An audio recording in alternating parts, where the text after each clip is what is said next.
Old pension scheme update, 65 lakh पेंशनरों को सरकार ने दी मंजूरी, इस तारीख से मिलेगी ज्यादा पेंशन।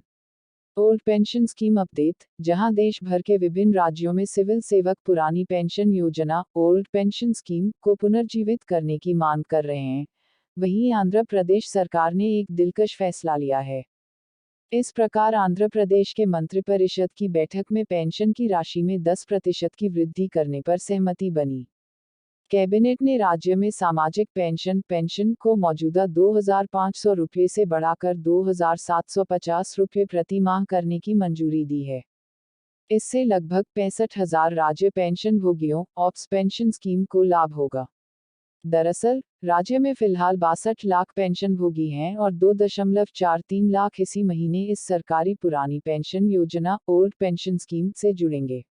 नए पेंशनरों और पुराने पेंशनरों को 1 जनवरी 2023 से बढ़ी हुई पेंशन मिलेगी। सरकार की ओर से जारी एक आधिकारिक विज्ञप्ति में कहा गया है कि पेंशन ऑप्स पेंशन स्कीम में इस बदलाव से सरकार पर हर महीने 130.44 करोड़ रुपये का अतिरिक्त बोझ पड़ेगा। किन केंद्रीय कर्मचारियों को मिलेगा ओल्ड पेंशन स्कीम का लाभ? पुरानी पेंशन योजना ऑप्स को लेकर आए नई अपडेटों के अनुसार राष्ट्रीय पेंशन प्रणाली अर्थात नेशनल पेंशन सिस्टम की अधिसूचित किए जाने की तारीख 22 दिसंबर 2003 से पहले विज्ञापित या अधिसूचित पदों के तहत केंद्र सरकार की सेवाओं में शामिल होने वाले नए केंद्रीय कर्मचारी एवं सिविल सेवा नियम 1972 के तहत पुरानी पेंशन योजना ओल्ड पेंशन स्कीम में शामिल होने के पात्र समझे गए हैं। ऑप्स पेंशन स्कीम, आसान शब्दों में कहें तो 22 दिसंबर 2003 से पहले निकली भर्तियों के जरिए अगर किसी कर्मचारी को नौकरी मिलती है तो उसे पुरानी पेंशन ओल्ड पेंशन स्कीम का लाभ दिया जाएगा। इसके अलावा 22 दिसंबर 2003 के बाद जितने भी केंद्रीय कर्मचारियों की भर्ती हुई है, वे भर्तियों के हिसाब से किए गए हैं। उन व्यक्तियों को राष्ट्रीय पेंशन योजना का लाभ दिया जाएगा। इन व्यक्तियों को पुरानी पेंशन योजना ऑप्स का लाभ नहीं दिया जाएगा। ओल्ड पेंशन स्कीम क्या है? आपको बता दें कि पुरानी पेंशन योजना ओल्ड पेंशन स्कीम के तहत सरकार साल 2004 से पहले कर्मचारियों को सेवानिवृत्ति के बाद एक निश्चित पेंशन देती थी। यह पेंशन कर्मचारियों के सेवानिवृत्ति के समय के वेतन पर आधारित होती थी।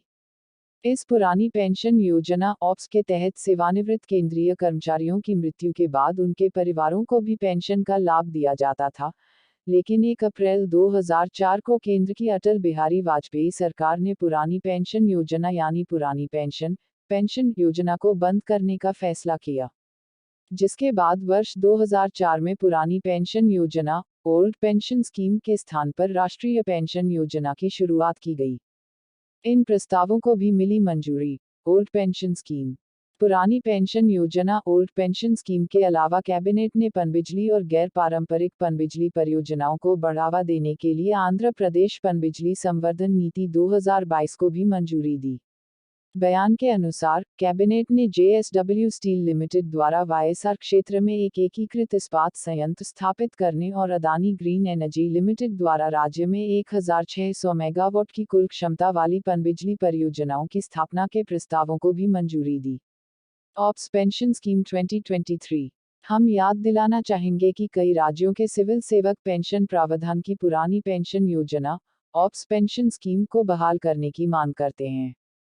इस बीच कई राज्य सरकारों ने पुरानी पेंशन बहाल करने का ऐलान किया है, लेकिन केंद्र सरकार ने इस मुद्दे पर लोकसभा में बयान जारी कर अपना रुख स्पष्ट किया है।